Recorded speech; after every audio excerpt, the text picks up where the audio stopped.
Joining us now is former Assistant Secretary of State Jamie Rubin, now executive editor of Bloomberg View. Mr. Rubin, good to see you this morning again. The International Criminal Court will decide today whether to issue an arrest warrant for Muammar Gaddafi. With this being said, does this change or impact anything on the ground in Libya right now, should this happen?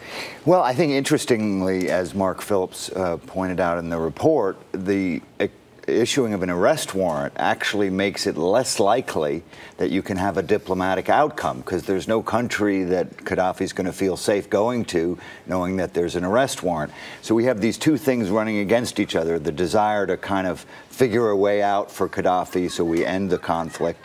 On the other hand, the international legal process, which makes that even harder. So what is there a solution here? Well, I think the only solution, having started this conflict, is for NATO to finish it successfully. Remember, Gaddafi was responsible for international terrorism. He was responsible for building a real nuclear weapons capability that he gave up under the Bush administration. So this is a dangerous man. Having prodded this lion, having poked him, you're going to have to finish it off. And so the U.S., rather than pursuing a half-hearted effort where we're supporting the British and the French, essentially, we may have to get more involved.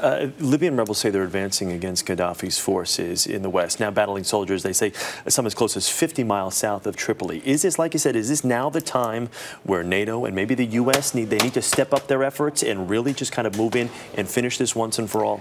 Well, first of all, once we've decided to use air power alone rather than ground troops, and that's a perfectly logical decision by the president, we have to be patient. Air power doesn't work like ground troops, the way we say in the first Gulf War just took over the Iraqi forces and threw them out of Kuwait in a few days.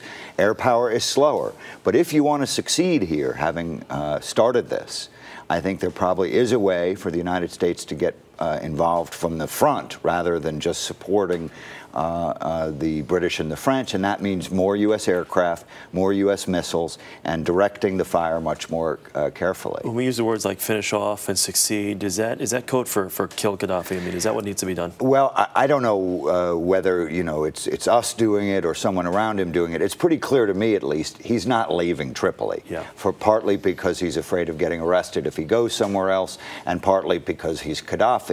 So ultimately, whether it's the rebels, whether it's somebody around him, or whether it's an American or British or French bomb, I think this is going to end with Gaddafi dead. Either way, it's dragging on too long in the eyes of NATO and the U.S. Got to step up the effort if you want to get this over with. All right, Jamie Rubin, thank you. Good to see you again this morning.